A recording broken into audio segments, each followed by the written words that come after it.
Добрый день, дорогие ребята! Рада приветствовать вас на нашем канале.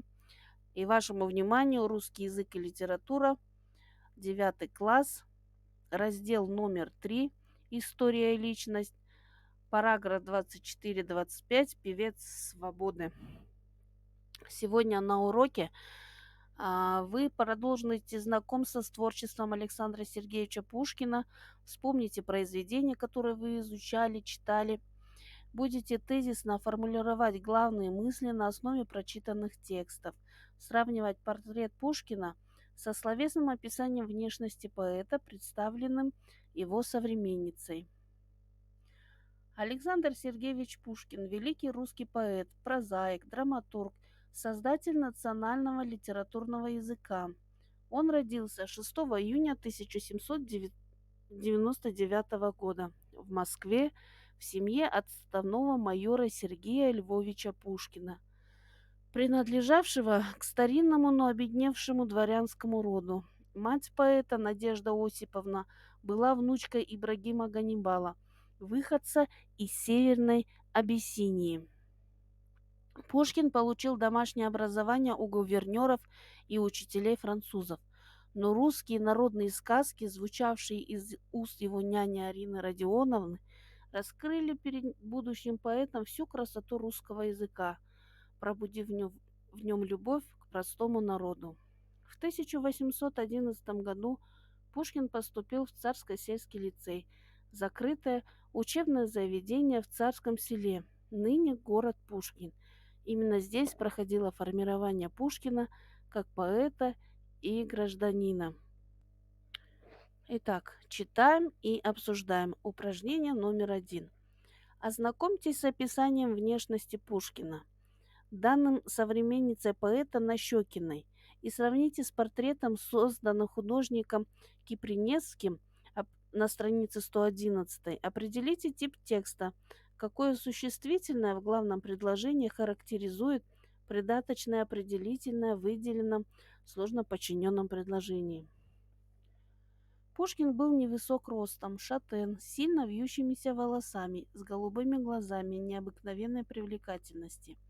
Я видела много его портретов, но с грустью должна сознаться, что ни один из них не передал и сотой доли духовной красоты его облика. Особенно его удивительный глаз. Это были особые, поэтические, задушевные глаза, в которых отражалась вся бездна дум и ощущений, переживаемых душою великого поэта. Других таких глаз я во всю мою долгую жизнь ни у кого не видела. Итак, пример выполнения первого упражнения. Нащекина, описывая внешность Александра Сергеевича Пушкина, обратила особое внимание на его глаза. В своем портрете это первое, на что я обратила внимание. Киприневский также выделял глаза поэта, его взгляд. Тип текста: описание. Существительное, характеризующее придаточное определительное, это глаза. Упражнение номер 2. Рассмотрите репродукцию картины известного русского художника Репина «Пушкин на акте в лицее» 8 января 1815 года, страница 112. Какую страницу жизни поэта открывает картина? Каков ее сюжет? Кто является главным действующим лицом картины? Пушкин или Державин? Как художник передал их эмоциональное состояние? Итак, пример выполнения упражнения номер 2. Картина показывает Пушкина на экзамене в лицее, примерно в 1815 году. Он произносит перед аудиторией свое стихотворение «Воспоминания в царском селе». Главный персонаж Пушкин. Он стоит на открытом пространстве, выделяется на фоне окружающих. Державин восседает в центре за столом для почетных гостей.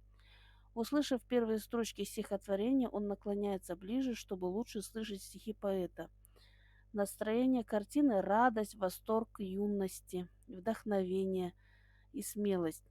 Репин очень хорошо передал оживление, динамику движения и жестикуляцию юного лицеиста. Читаем и пишем. Упражнение 3. Прочитайте вступительную статью об Александре Сергеевиче Пушкине. В каждом абзаце выделите предложения, в которых выражается его основная мысль. Запишите эти предложения в том порядке, в каком они даны в тексте, и пронумеруйте их. У вас получатся тезисы текста. Какие слова выражают явления и понятия общественно-политической жизни России XIX века. Итак, давайте рассмотрим примерное выполнение упражнения 3. Так, первый тезис. Александр Сергеевич Пушкин – великий русский поэт, прозаик, драматург, создатель национального языка. Второе. В лицее Пушкин написал около 130 стихотворений. Третье. Пушкин прочитал воспоминания в Царском Селе в присутствии знаменитого поэта Державина на выпускном экзамене в лицее. И четвертое. Свобода для поэта была высшей жизненной ценностью. Итак, упражнение номер 4. Преобразуйте цифровую информацию в текст. О чем говорят цифры, опираясь на содержание вступительной статьи о поэте. Итак, упражнение номер 4. Примерное выполнение. Александр Сергеевич Пушкин родился 6 июня 1799 года. В 1811 году Пушкин поступил в Царско-сельский лицей. Время учебы совпало с Отечественной войной 1812 года. В 1814 году было написано стихотворение «Воспоминания в Царском селе». В 1822 году было написано стихотворение «Узник». Творчество Пушкина в 1830 году достигло расцвета. Поэт пробыл в селе Болдино 3 месяца. Дуэль состоялась в 1837 году. Итак, упражнение номер 5. Прочитайте отрывок из статьи Гоголя о Пушкине, выделяя интонация, главные и придаточные предложения в сложноподчиненных предложениях. Что сказал автор о Пушкине как о национальном поэте? Итак, рассмотрим пример выполнения. Упражнение номер 5. Здесь представлен только отрывок статьи, несколько слов о Пушкине. Центральная мысль всей статьи, которую именно Гоголь впервые высказал и гениально обосновал, это мысль о Пушкине как о русском национальном поэте. Здесь присутствует мысль о том, что поэт имеет абсолютно неоспоримый литературный и человеческий авторитет, и его личность, и его жизнь и творчество, свободолюбивые стремления поэта являются выражением лучших сторон русского национального характера. Итак, упражнение номер 6. Двухчастный дневник. Поделитесь своим впечатлением о прочитанном отрывке из статьи Гоголя о Пушкине. Выпишите и прокомментируйте те слова, фразы, которые произвели на вас наибольшее впечатление. Итак, пример выполнения. Цитата. В нем русская природа. Комментарий. Имя Пушкина ассоциируется с русским национальным поэтом. Пушкин подарил России русский язык, на котором заговорила последовавшаяся за ним русская литература. Не зря 6 июня, в день рождения именно его, Пушкина, отмечается День русского языка. Фраза «очищенная красота». В своих произведениях Пушкин показал чистоту и красоту русского языка. Ничья слава не распространилась так быстро. Почему быстро распространилась? Он безгранично повлиял на развитие культуры, его бессмертные творения стали основой грамотности. Пушкин подарил русский язык до необычной высоты. Пушкин поднял русский язык до необычной высоты, сделав его выразительнейшим языком в мире.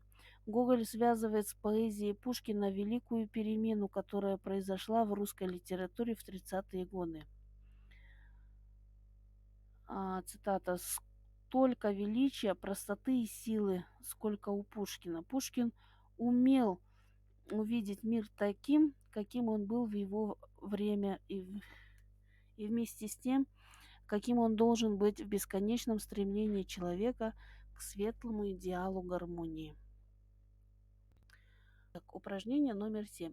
Прочитайте отрывок из романа Тынянова «Пушкин». Скажите, какую романтическую поэму напишет поэт в южной ссылке? Какой тип речи доминирует в тексте: повествование, описание или рассуждение? Составьте тезисный план к тексту. Итак, пример выполнения упражнения номер 7. Кавказский пленник, бахчисарайский фонтан, братья-разбойники, цыганы. Повествование с многочисленными элементами описания. Началось все с юга. Один в Екатеринославе, харчевня, лодочник. Бежали два каторжника, скованные плечом к плечу. Новая поэма мучила его. Он свидетель жажды свободы. Упражнение номер 8. Составьте ромашку вопросов на основе прочитанных текстов. Заполните последнюю графу таблицы. Ответьте на вопросы, задав их друг другу, употребляя при ответах сложно подчиненные предложения. Итак, пример выполнения упражнения номер 8 перед вами. Ознакомьтесь, прочитайте самостоятельно. Упражнение номер 9. Прослушайте стихотворение. С кем сравнивается узник?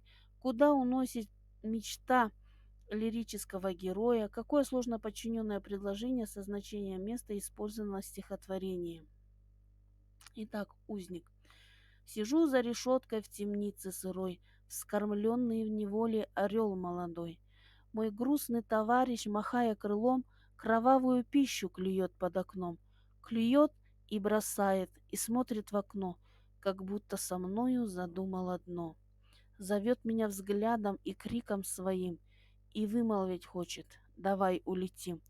Мы вольные птицы, пора, брат, пора, туда, где за тучей белеет гора, туда, где синеют морские края, туда, где гуляем лишь ветер да я. Итак, примерное выполнение упражнения номер 9. Узник сравнивается с молодым орлом, мечта уносит его на свободу, сложно подчиненное предложение со значением места.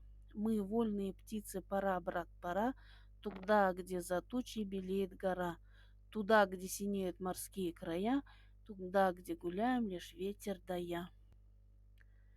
Итак, упражнение номер 10.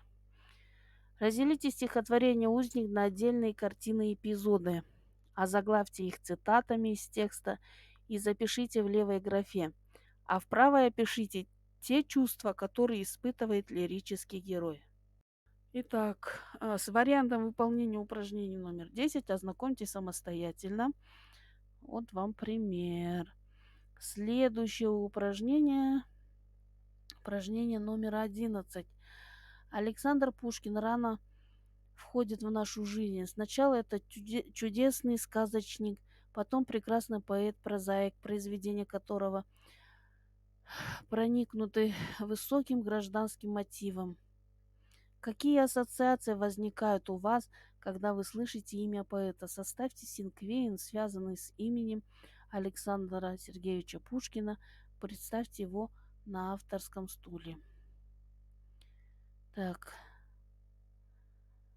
Имя поэта ассоциируется у меня с его сказками и в стихах.